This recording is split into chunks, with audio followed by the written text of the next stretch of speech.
Halo teman-teman, perkenalkan nama saya Ricardo Arianto. Hari ini kita akan membahas mengenai welding joint atau proses penyambungan menggunakan metode las. Oke, jadi untuk sebelum kita mulai lebih lanjut, kita harus memahami terlebih dahulu atau paling tidak mengetahui apa yang dimaksud dengan welding. Jadi welding atau pengelasan adalah proses penyatuan material dengan cara menggabungkan kedua ujung material dengan atau tanpa aplikasi tekanan dan material pengisi. Jadi maksud dari dengan atau tanpa aplikasi tekanan dan material pengisi akan kita bahas di slide selanjutnya. Keuntungan menggunakan welding joint yang pertama adalah lebih ringan dari riveted joint karena dia tidak menggunakan bahan tambahan dalam artian yang bisa menambah berat sambungan secara substansial. Yang kedua, bisa mencapai tingkat efisiensi 100% apabila dilakukan dengan benar. Jadi dia bisa menyamai kekuatan dari material plat apabila tidak disambung. Ketiga, bisa menggabungkan part ke dalam struktur yang sudah ada. Jadi apabila kita sudah mempunyai suatu struktur, kita ingin menambahkan misalkan satu kolom lagi atau satu batang lagi, maka kita bisa menggunakan welding joint ke dalam suatu struktur yang ada untuk menambahkan kolom yang baru dengan mudah. Kemudian tampilannya yang lebih halus. Jadi welding joint bisa digunakan untuk aplikasi yang memerlukan penampilan yang halus sehingga bisa dilihat rapi. Kemudian yang kelima, mempunyai kekuatan yang tinggi, bisa menyamai plat aslinya sama dengan poin nomor 2. Kemudian 6, bisa menggabungkan part berbentuk sulit. Contohnya pipa silinder. Pipa silinder ini tentu saja kita tidak bisa gabungkan dengan rivet. Kemudian welding memakan waktu yang lebih sedikit dibandingkan dengan rivet. Kemudian kelemahan dari welding joint ini adalah yang pertama, bisa terjadi thermal stress pada material yang akan disambungkan karena akan terjadi pemanasan dan ada bagian yang tidak terkena panas, maka akan terjadi perbedaan ekspansi atau kontraksi dari material tersebut. Kemudian yang kedua, orang yang mengerjakan harus terampil agar sambungannya bisa berhasil menghubungkan kedua material tersebut. Kemudian yang ketiga, memungkinkan terjadinya crack pada sambungan. Ini diakibatkan oleh poin nomor 1. Kemudian inspeksi kualitas welding lebih sulit ketimbang rivet. Ya, maksudnya adalah untuk mengetahui apakah sambungan welding joint ini ada crack atau anomali, maka biasanya digunakan teknik penyinaran sinar X untuk mengetahui kualitas dari welding tersebut. Oke, kemudian proses welding dibagi menjadi dua. Yang pertama adalah fusion welding, yang kedua adalah forge welding.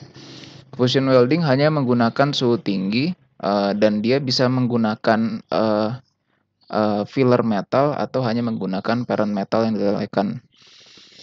Maksudnya dia bisa menggunakan ada metal lain yang digunakan sebagai elektrode untuk menyambungkan kedua material, atau dia melelehkan material bawaan hingga kedua material ini bisa menyambung.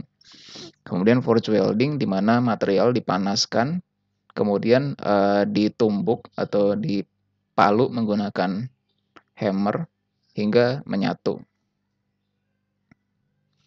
Oke, ini penjelasan di fusion welding, yaitu seperti yang saya sudah singgung selanjutnya. Maksud saya sebelumnya, logam cairnya bisa berasal dari part yang akan disambung atau parent metal disebutnya, atau filler metal yang punya komposisi mirip dengan parent metal. Harus mirip agar sambungannya berhasil. Kemudian fusion welding dibagi menjadi 3. Yang pertama ada thermite welding, ada gas welding, ada electric arc welding. Thermite welding menggunakan lelehan besi oksida dan aluminium, lalu dituangkan ke bagian sambungan.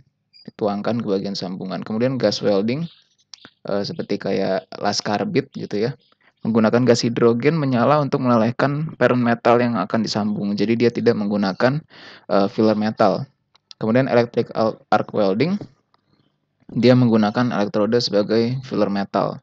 Jadi elektrodanya ini adalah consumable atau bisa habis karena digunakan untuk menyambungkan bagian yang akan disambung. Kemudian ini adalah force welding, yaitu satu metode yang sudah jarang digunakan ya karena peralatannya yang cukup besar dan tidak praktis. Jadi bagian yang akan disambung itu dipanaskan hingga suhu tinggi, kemudian ditempa hingga menyatu. Jadi misalkan di sini ada salah satu part dan ini ada part lain di sini diletakkan bertumpuk ya, kemudian dipalu hingga menyatu. Nah, tipe-tipe welding joint kurang lebih sama dengan rivet joint. Yang pertama adalah lap joint, yang kedua ada butt joint. Nah, kalau lap joint ini diletakkannya menumpuk satu sama lain.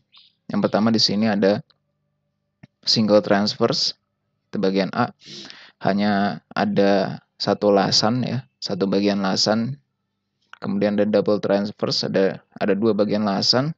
Kemudian ada parallel fillet, yaitu letak lasnya tegak lurus dengan arah gaya yang diberikan.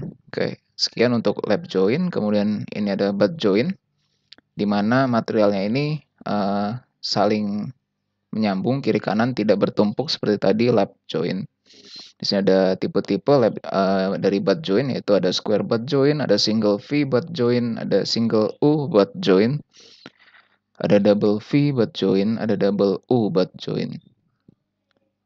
Kemudian ada beberapa catatan untuk butt joint. Jika tebal plat yang disambung kurang dari 5 meter, maka plat tidak perlu diberikan bevel. Maksudnya apa? Seperti pada bagian A, di mana dia tidak ada bevel yang diberikan. Jadi dia bisa rata saja langsung diberikan butt joint. Kemudian jika tebal plat lebih dari 5 mm, maka pinggiran plat harus dibentuk dengan profil V atau U. Tujuannya apa? Tujuannya adalah untuk mendukung adanya aliran panas gitu, untuk memuai dari material pengisi ini, sehingga tidak akan terjadi crack akibat suhu tinggi.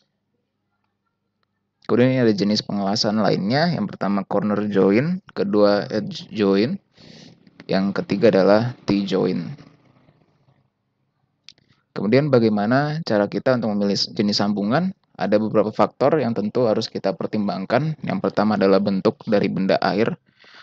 Apakah pengelasan tersebut akan berdampak pada bentuk dari part yang akan kita gunakan. Kemudian ketebalan bagian yang akan disambung. Ketebalan bagian tentu saja akan berpengaruh pada jenis sambungan yang akan kita pakai. Kemudian arah gaya yang bekerja, apakah dia tegak lurus dengan bagian yang akan dilas, ataukah dia sejajar dengan bagian yang akan dilas gitu. Kemudian part 2 adalah kekuatan parallel fillet welding joint. Akan saya lanjutkan di video selanjutnya. Terima kasih telah menyaksikan.